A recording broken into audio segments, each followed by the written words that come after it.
Assalamu alaikum. Today inshallah we'll start normal labor. Normal labor. Start by definition of normal labor. At the beginning, what is the meaning of labor? Labor itself means vaginal delivery, means uterine contractions followed by expulsion of the baby through the vagina.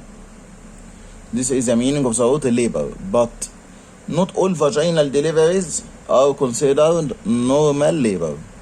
To be normal labor, it should have 9 characters. Anyone not present, this is not normal labor.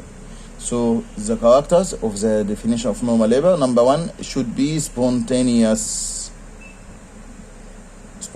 expulsion of. Number 2 and 3 and 4, single viable mature fetus. Single viable mature fetus. Number 5, through natural birth canal. Number 6, with. Number 7, within. Number 8, without. Number 9, without. With what? With vertex presentation. Within reasonable time. Without aid, without complications to the mother and the fetus. This is the definition, but I should explain each word. The first word is spontaneous. Labor to be normal, it should start spontaneously. Spontaneous onset of. Because sometimes the female become 40 weeks and till now there is no labor pain. So sometimes after she become 42 weeks, we give her prostaglandins to start labor. This is called the induction of labor. This is not spontaneous. But to be normal labor should start spontaneous. Expulsion of single. So twin delivery, even the twins are delivered vaginally, but this is not normal labor. Normal labor results in delivery of single baby only. Viable means living and can live independent. So no need for incubator, the baby is healthy. So viable is better word than living. Viable means can live independent without any aid from the doctor. So viable means living. Also mature. Maturity means 37 weeks or more. Baby delivered before 37, even vaginally, this is not normal labor. This is called preterm labor. So natural birth canal. Natural birth canal means baby is delivered vaginally. Natural birth canal means baby is delivered vaginally, not cesarean section. With vertex presentation. With vertex presentation means the baby is cephalic, but cephalic and his head is flexed. His head is flexed like this, flexed, not extended, because sometimes baby is cephalic, descend by his head, but the baby is face presentation. His head is extended. So head should be flexed, called the vertex presentation. Within a reasonable time. Within reasonable time. Time here, time of delivery, take about 3 hours to up to 24 hours. So only from 3 to 24. Less than 3 hours, this is called rapid delivery, called precipitate labor. More than 24, this is called prolonged labor. But the normal labor should be within a reasonable time. A reasonable means average time. Average time from 3 hours up to 24 hours. without aid, not allowed to use forceps or ventouse, but if you use them, it's okay, no problem to use, but this is not normal labor. This is instrumental delivery. So normal labor should be without aid, like forceps, like ventouse.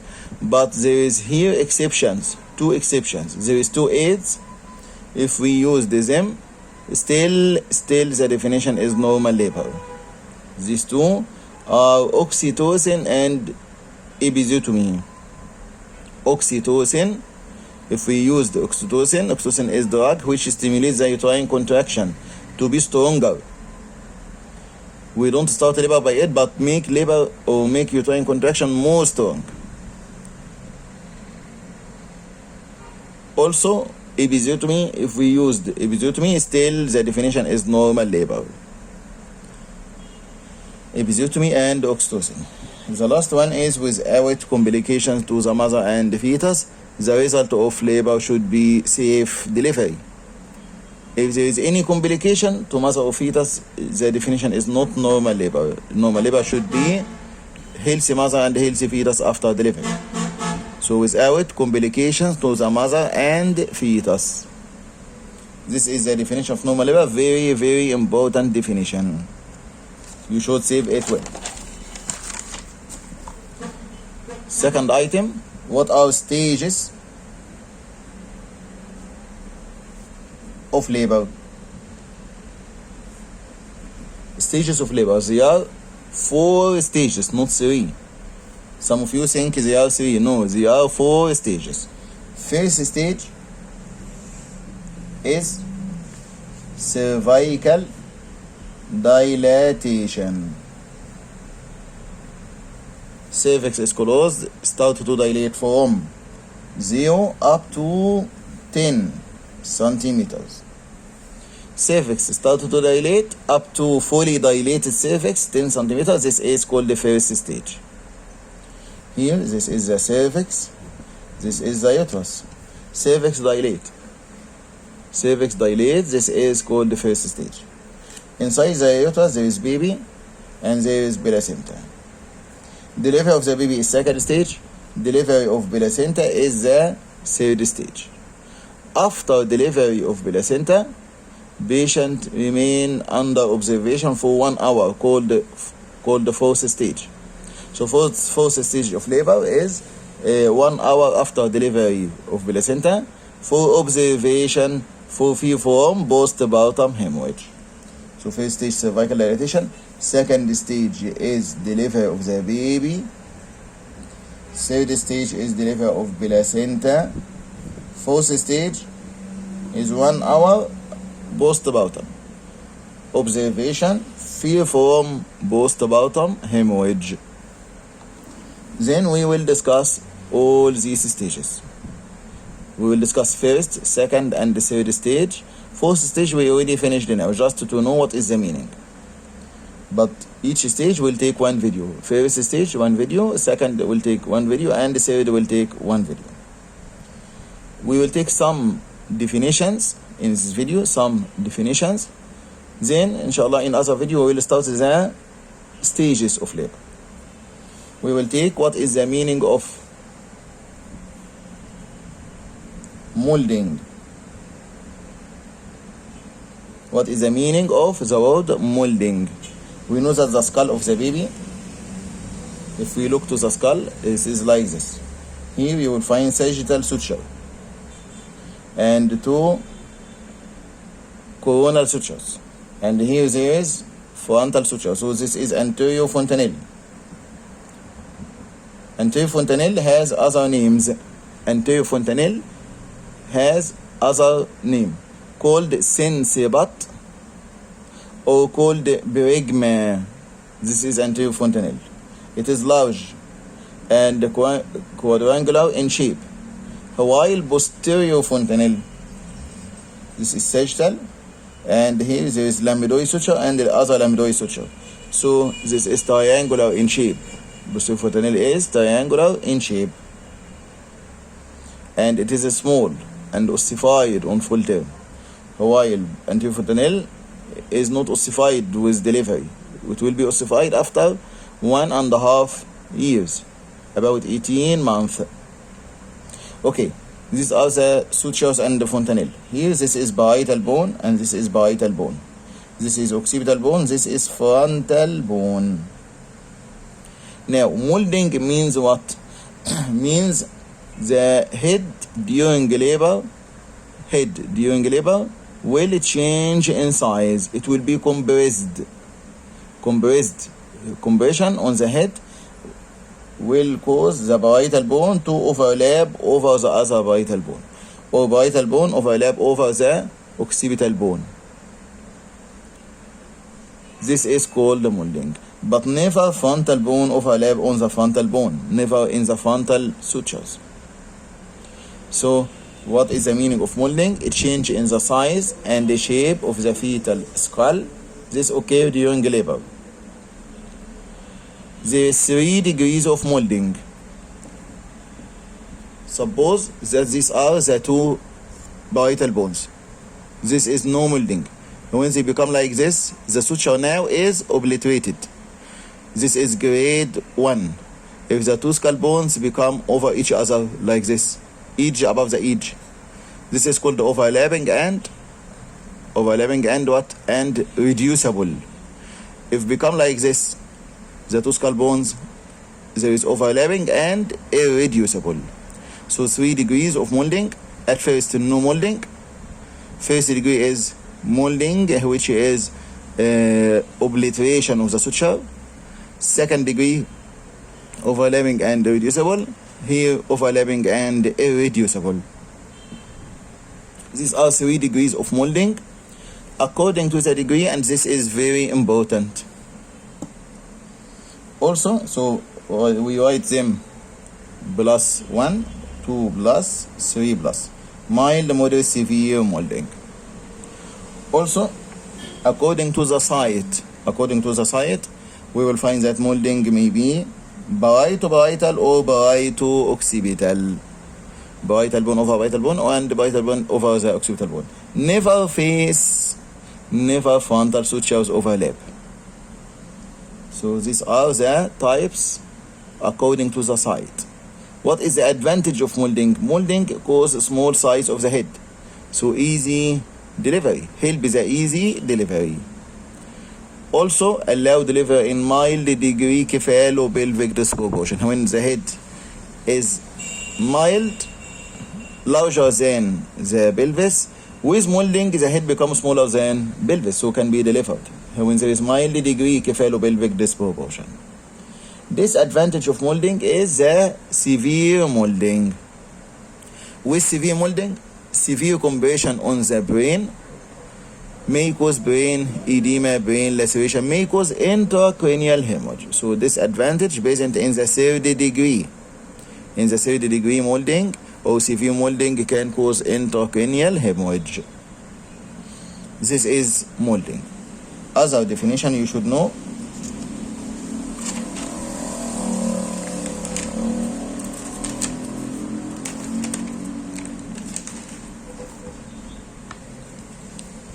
What is the meaning of caput succedaneum? Caput succedaneum means here this is the head of the baby, and this is the skull. Skull is 2 layers, and here the skull is covered by the scalp.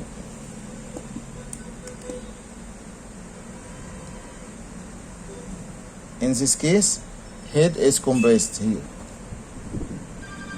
Head is compressed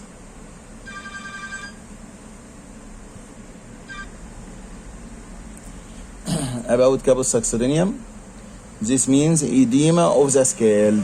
Edema of the scalp. Why there is edema of the scalp?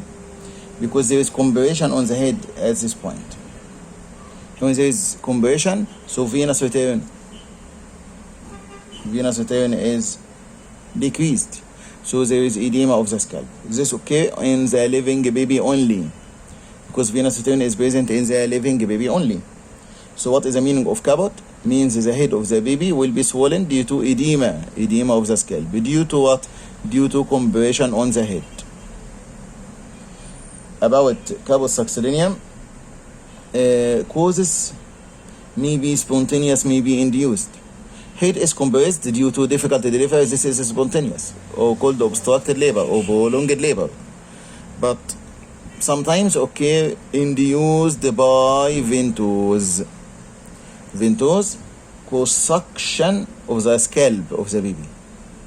So suction of the scalp can cause caput succedaneum due to ventouse, called artificial caput or called chinon. Chinon has other name called chinon, not chignon. Chinon. Chinon, this is the name of artificial caput. Maybe asked MSQ. Artificial caput is called chinon due to ventouse, due to negative pressure of ventouse, cause suction of the scalp. Okay, so this is a definition. Types according to the etiology. Types according to the site of compression. Head may be compressed over the cervix, called the primary caput, or compressed against the pelvic floor. This is the cervix, uterus. This is the vagina. Here, pelvic floor or levator muscle. Head compressed in the cervix, called the primary caput. Head is compressed in the vagina, called the secondary caput. Caput succedaneum. Here the benefit is only medico-legal. It is a sign of viability, indicates that the baby is living. During labor, baby was living. There was venous return. Disadvantage of caput succedaneum is it may cause masking of the diagnosis. If this is ischial spine, these are two bones, ischial spine. If the head reaches ischial spine, here also at the level of ischial spine, this is called the engaged head. But when the head is above the ischial spine, head is not engaged. Sometimes there is caput succedaneum, so the bulge of the scalp reaches the ischial spine, seems to be engaged, while it is not engaged yet. So make the doctor not to diagnose engagement well. Also, the caput succedaneum covers the sutures and fontanelle. So also doctor will mistake in the diagnosis of the position of the baby. Here we should differentiate between caput succedaneum and cephal hematoma. Caput succedaneum, if this is the skull, 2 layers. Here edema of the scalp. This is caput succedaneum. While cephal hematoma, skull is 2 layers. And there is trauma to the skull. So what will happen here? There is bleeding between the 2 layers of the skull.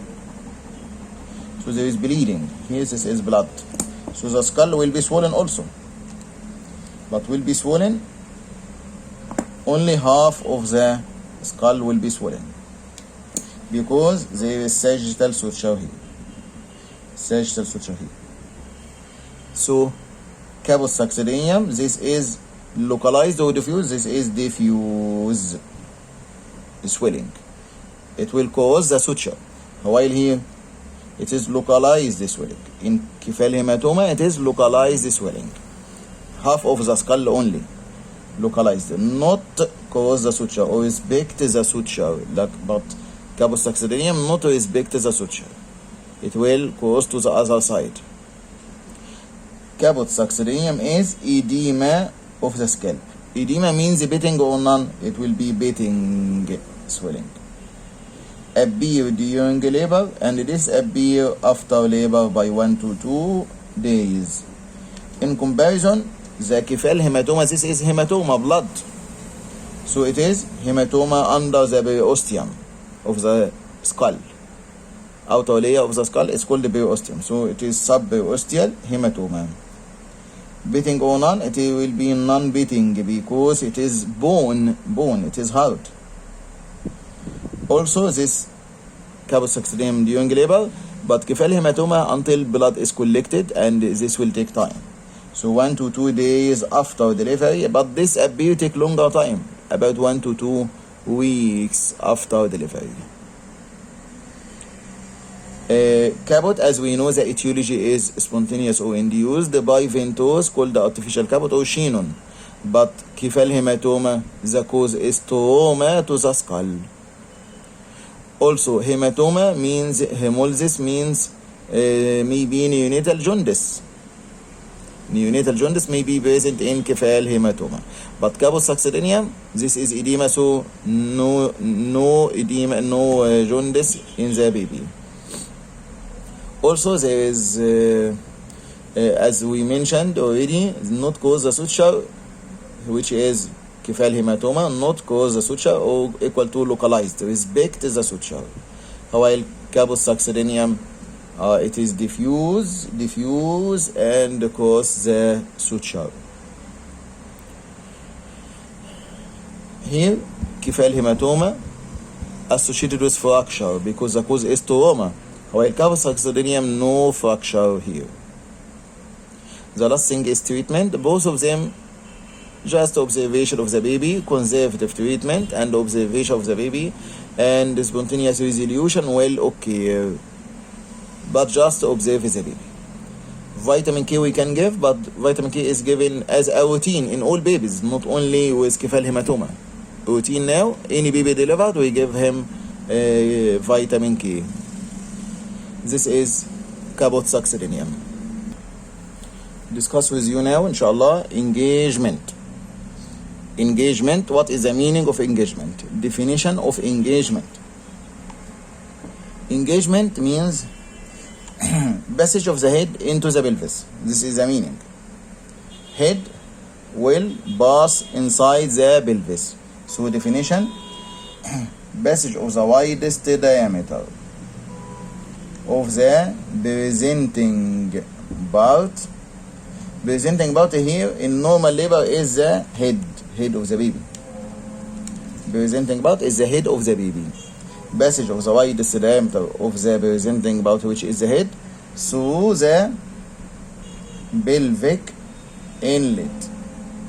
When the head was the largest diameter of head pass through the inlet, means the head become in the pelvis. This is the pelvis, inlet above, outlet below.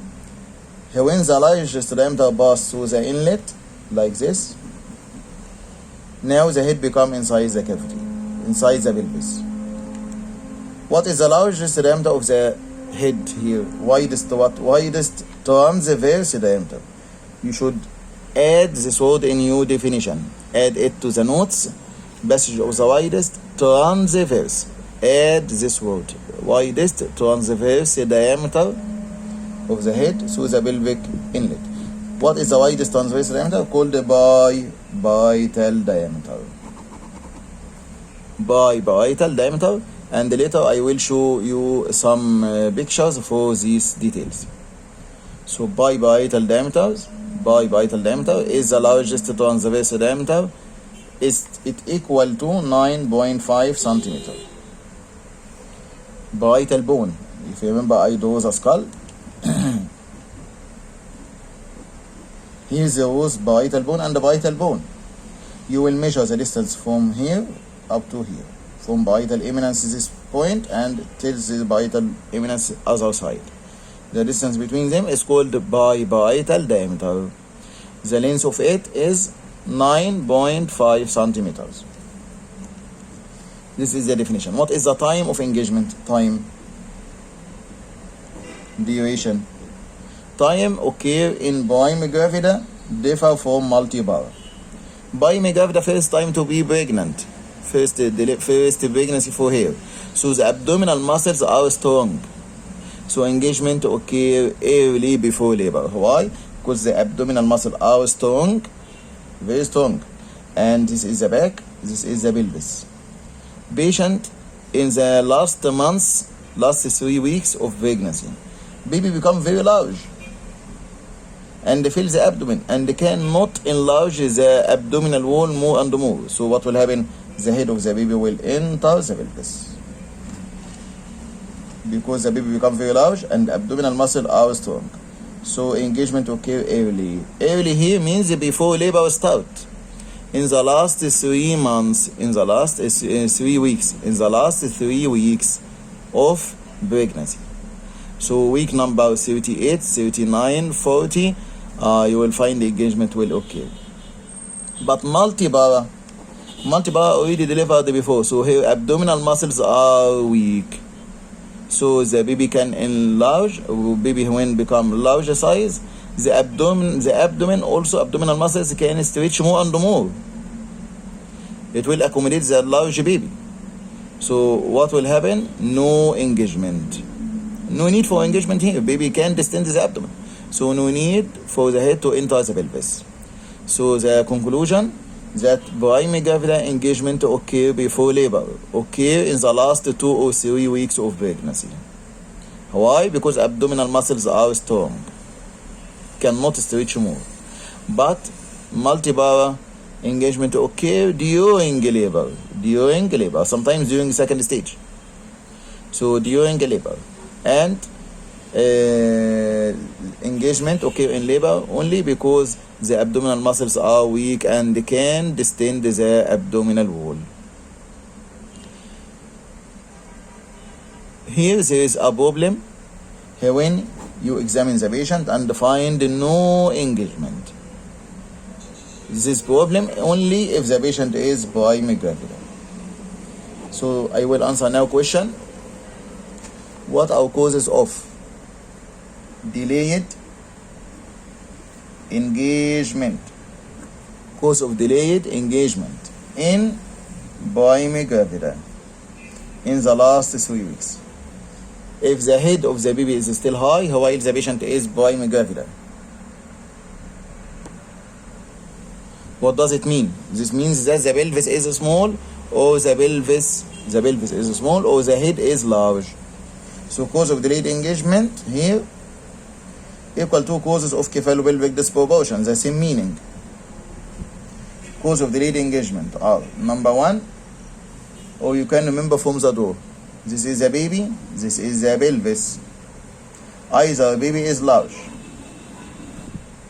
or baby is twins. Both of them cannot enter the pelvis. Also, if the baby is like this is called the male presentation. Baby is transversal, baby is brow presentation, baby is face, baby is occipito-posterior. This is the commonest cause.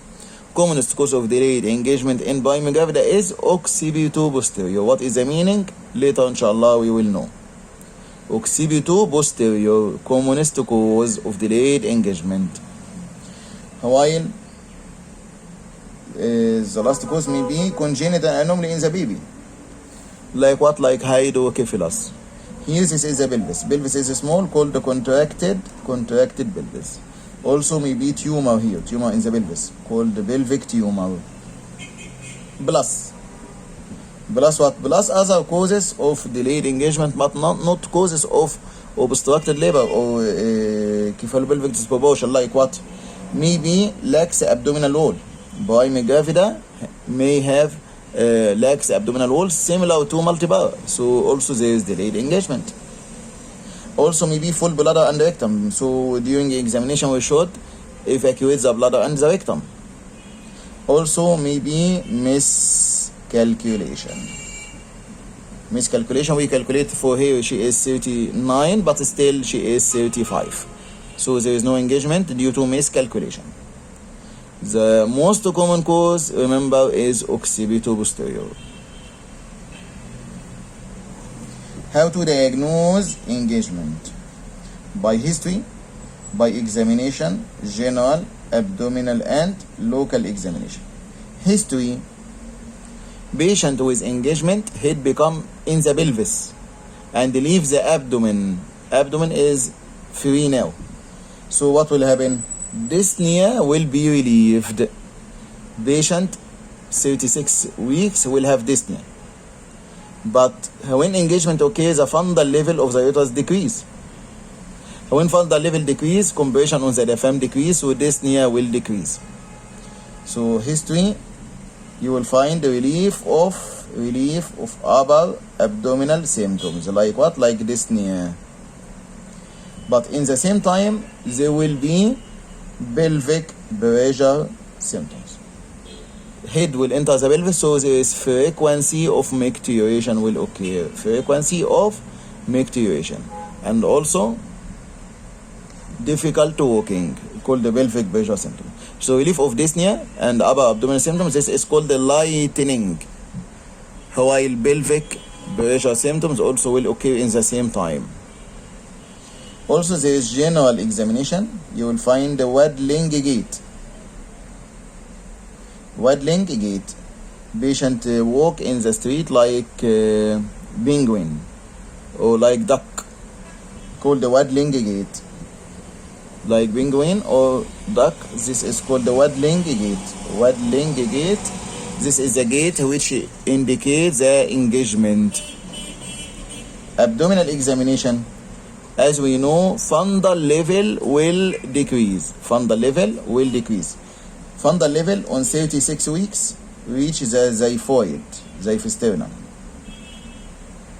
But 40 weeks it will decrease. Fundal level will decrease below the xiphoid. 40 weeks, less than 36. Why? Because engagement occur.